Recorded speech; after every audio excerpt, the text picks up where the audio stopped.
Wow. What? I feel like I need a drink. Okay. Is that you psyching yourself? No. Okay, it's part of it. When you're done, you delete that one when you don't want it. Okay. That's still going on. Yep.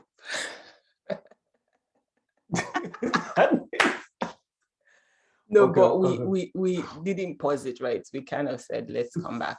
Okay. Yeah. Okay. We are back. What happened was, like I said, we connected to too many output devices. So we're hearing all of this and it's like, no, we should not be hearing this, right? And I needed to take a drink, a little pop. Yeah. But yeah. Okay. So we're saying that today was basically talking about decisions, right? Yeah. Decisions. And we wanted to tie it to our latest project, right? So we wrote a book. If you haven't heard us say it already, right? You're hearing it now. We wrote a book. So talk about.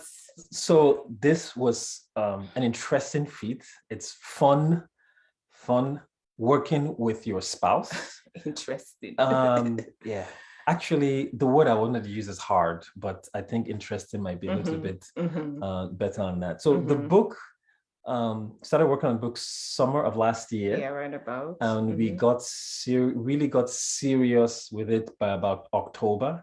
And by serious, I meant that somebody got serious with writing. Now, why did I say it's challenging working with your spouse? Well, take us, for example. I have what I like to call a loose relationship with time. While somebody can be more exact with regards to deadlines. Let me be more specific. I feel a deadline so like it's more of a guide than a hard stop. And it still feels like a deadline is a deadline. Yeah. Not to say that not to say that things won't happen, right? But I feel like if you put like a stop to say this thing has to be released by X date. So you have something to work toward, right? And that's also because if you leave me to, I'll just be like, oh, okay, one day, but we all know that one day is no day, as they say, true. Right? So in that sense, and then what normally say that a journey of 1,000 miles begins with one step, but nobody talks about the middle, the messy middle. Messy middle. That's a whole chapter in the book. Actually, right? A whole, like, maybe even the longest, so to speak, because that was like so many things. Yeah. So again, we wanted the book to come out before the channel did. And so that we would now just explore stories in the book on the channel. But somebody, and we're not going to call any names, kind of kept missing deadlines. And so we're like, okay, let's start where we are, right? And as opposed to waiting for the perfect time, right? Because I mean, it says if the farmer keeps looking at the clouds, like you won't sow. So it's like, are we doing this purpose work on earth? Like, where is the thing? So again, I think sometimes people see us and feel like, oh, there was a lot of trepidation of like, is this something we want to do? Like, who might we be to kind of, be talking to people about this and that. But again, I feel like if you've learned something, I don't know if it's because I'm, in education, right? It is because you're in education. You want to at least teach people what you've learned, right? Or tell people about what you've learned. Now, does that mean everyone is going to learn? No, not necessarily. But I think you do your own part by saying, hey, there's a bridge over there, right? The bridge over the River Kwai. There's a bridge over there. And I don't want you stumbling. I don't want you falling. I don't want you doing this, because we talk about a shared humanity. The truth of the matter is that I don't think there's anything that we've been through that people have not been through in some shape or form, and so it's kind of, there's that recognition to say, I'm not the only one going through this, because one of the things that happens is people tend to think it's happening to only me. That's right? And then you isolate, you pull away, you don't ask for help, right? Don't find community. Yeah. So for us, that was critical. So that teaching thing is more from a point of, don't make the same mistakes I made. Yes, and but not that I'm telling you what to do. No, you need to. Yeah, or telling you what to do. No, it's just like, I made the same mistakes, or we made, right, in that sense. And so we don't want other people to make the mistakes. And frankly, we have the what's that thing we always say? Like, it's like marriages are under attack, right? That kind of thing. And so it's like, it is. What are the things that we need to do to keep this institution going? Because no matter what we say, this is an institution that was designed to, fulfill certain, would I say, purposes or obligations, right? So those are some of the things you see about the book when we talk about purpose, like what is the purpose of a marriage? And we're also going to, talk about that on the couch, right? In one of our coming episodes. So that's going to be a big one, because when you talk about the purpose of a marriage, like, I don't think we even agreed, right? On needs at the beginning. And here we're married. So it's like, what? Everybody has different perspectives. So coming back to this, part of the challenges of working with that we have very different styles. While I think of myself more as a visual creative, she's more of a prose written creative. So just, what font do we use? What color do we use? So she had to learn graphics, a bit of graphics design, and I had to learn prose and just structure, because I was like, hey, why don't I just write the way I'm talking? And like, no, you can't do that. You can't. So it was that I don't want to say combative, but that constructive that makes working with your spouse challenging, but the thing is that it brings out a better work, I think, because you have two unique styles coming together to form another hybrid, which is why, and if one person is so far ahead in their craft, right? It's like, why are you not seeing this? But honestly, the person is not seeing it, right? So it was the same from the, the graphics side. I'm like, why don't you try this? And it's like, honey, that's not how it works. And so, but again, it turns out that even with the graphics, he learned so much from me, because I'm a master like word user, right, in that sense. And so there are things that over the years that I've done, I'm like, try this, try that. And he'll turn and say, wow, where did you learn that from? I'm like, I've never used this software before now, but I kind of, know in terms of like formatting, alignment, and all of those things. And the way I see some of this like software, they all kind of have the same foundation, so to speak, or what's the word I'm looking for? So yeah, it's like taking something from one place and then bringing it into another place. So that was very helpful for us. And I think the thing and this goes to teamwork, all from the teamwork, that if somebody brings an idea, try it. If it doesn't work, roll back the dice and try something else. But I guess that was, that's not the norm, but let's try it. Or that's not, let's try it. And I guess that's the thing with different styles coming together. How many times did I say that in the course of this project? I'm not snitching on that.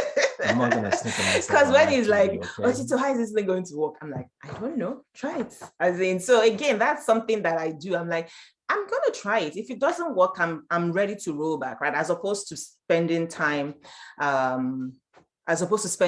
just standing right along. So it's funny, because I think maybe he thought that I had that particular proclivity for him until he saw me on a Zoom meeting with another of my colleagues, and we're going round and round, and I said, we could argue all day, or we could try it and see, right? You can always come back to the thing. And she's like, I didn't think about that. I'm like, again, I'm not going to ask you not, if you don't want to try it, don't try it. But I'm just saying, from my perspective, we could argue all day, or we could try it, see if it works. If it works, fine. If it doesn't work, fine, right? I'm I don't know, flexible like that, right? Well, coming back to my project, one of the things that I think I enjoyed is just going down memory lane. And I'm not sure, I'm not sure who mentioned, as in every now and then, married couples should just look at their wedding albums. This was not so much a visual wedding album as it was a mental one, or emotional one. Mental, emotional, and all of that. It was interesting to see different conflict, how far we've come, and just looking at different conflicts with the distance of time. How I was like, this could have derailed in this way, this could have derailed in that way, but then you are able to reframe it, was the word you had used, as just reframe past experiences. And reframing is a big one, because what started this idea for this book was, Stan is a photographer, right? For people who know. So he takes pictures, he does all of these amazing things with the pictures, essentially like learning how to form composites. You take different pictures and you bring them together to create a new story. And so when he was telling me about this whole thing, I'm like, we can use some of your pictures now and try to, tell stories around the pictures, as it were. our own stories again. Every story is ours, right? And so we're like, okay, which ones? So we kind of went through, picked a few of them. He has a lot, right? So it's not, again, it's the same as if we were talking about all our stories, you cannot tell them in one book, right? And then all the pictures, there are so many. So we kind of picked the ones that kind of resonated with both of us. And that's an idea that you kind of learn to put new meaning to something you've gone through, right? As opposed to getting stuck, right, in some idea of how you think this should be resolved, or this should be done, or this should be that. And so that's what going down, at least for me, going down memory lane made me realize, wow, you know, we've had a good life, right? Irrespective of the bumps along the way, because sometimes you forget, right? A lot of times you forget. Yeah. So, yep. So the format is going to change. I think we're going to have more people coming to lounge with us on the couch. And we're saying that, you know, if you want to come lounge with us, we would love to have you, right? I have to think we're good hosts and hostesses. Candace on lunch. So yes, we're going to be toasting ourselves, but we're having a virtual book launch, like literally in 2 weeks, and it's a virtual book launch, martini night. We're gonna be giving away prizes, right? We have a merch place where we are talking about the basics of what we believe here, that it doesn't have to be binary, right? It doesn't have to be black or white. Like, we can think, we can live, we can dream in different shades of gray, right? So yeah, it's going to be, it's going to get even more real and exciting and everything on the couch. And if you read the book, for those of you who have ordered, we also have ordered, right? We want to see this book in our hands, but if you read it and, you know, the stories in there resonate, you kind of feel like you, want to come and give us your take, you know, your perspective on some of those, on the 4 C's, right? Please do. And that's another thing we talk about, teamwork. Like, you know, we always say teamwork makes the dream work. And yeah, it's cheesy, but it's true. Because when we've got done with this book, and which is where Stan always brings his, he's like, okay, now we're done. Like, if I were to ask you to describe this book in, you know, in a nutshell, like what would it be, right? And so we're like, you know, this thing really borders on 4 fundamental things, right? 4 fundamental issues. And that was how the 4 C's came about, right? To say, okay, you know, we're talking about communication, we're talking about money, we're talking about, you know, sex and what? Parenting, right? And then because I guess I'm a branding guru, I'm a branding stormtrooper, I always say, so I'm like, let me try and make this sound like, you know, sexy in that sense, right? And so that's how the 4 C's came about, right? And don't you like it? I think I do. Especially yeah. When we did that, we're like, we laughed so hard, like that night when I said 4 C's, and it's like, you know what, can foresee the 4 C's. So yeah, it was just like, you know, interesting. We're gonna put a link to the book in the comments, and also a link to the launch. To the launch, if you want to join us, because we're going to go down memory lane, right? So we didn't used to look as cute as we are now. I mean, we looked innocent, but not cute. I always looked as cute. Okay. Actually, I looked cuter. Remember, I had put my picture from the governor's wife, right? Governor of the house. That brought us a good laugh. Yeah, but remember, the journey is, even though it's marriage, the journey of growth is still individual, right? So we kind of want to invite, if you want to join the movement, right? Get the merch, buy the book, join us on the couch, and then, you know, let's just see where this goes, right? But our mission is to kind of help marriages thrive, right? And one of the fundamental ways that you thrive from a psychological point of view is that concept of reframing. You have to be able to look and say, this happened to me, but I'm not that person. Right? Or this happened, but I don't have to fix my identity on that. I can move forward. I can kind of choose, you know, the new path that I want to forge as I move forward. So essentially saying that reframing is not forgetting or changing the story. Yes. But just looking at it from a different perspective. Yes, constructing new meaning, right? Saying that it did happen. We're not denying that happened. And I want to say there was a book that kind of, for me, became like the pivotal point, right? Because it was like, should I tell this story? Should I not tell this story? Should I, like, you know, you struggle because some of the stories are very interesting. But I remember reading a book talking about healing racial trauma, right? And the lady is a licensed clinical counselor, she's a Christian counselor. And she basically laid out the stories, right? It's kind of like, and it showed that the person had grown, right? To say, I'm not like rolling around in this story or immersing myself and saying, hey, this is my story, look at me.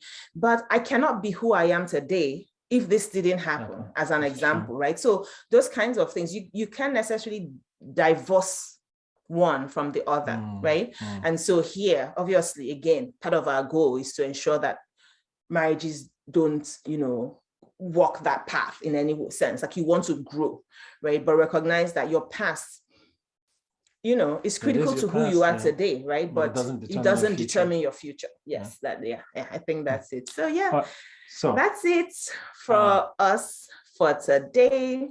And we'll be back on the next episode. But remember, decision making, right? You kind of say, one thing we thought about is that having the same vision, or having a shared vision, right? It's not the same thing as having the same vision. You have to really just make it plain. How's this going? Make vision plain, so everybody that reads it will run with it. But we have to go a little further with not just read, but actually draw and sketch out and say, this is what I'm actually talking about. Anyway, there were many instances there where it's like, I'm not seeing what you're seeing. You only have it in your head.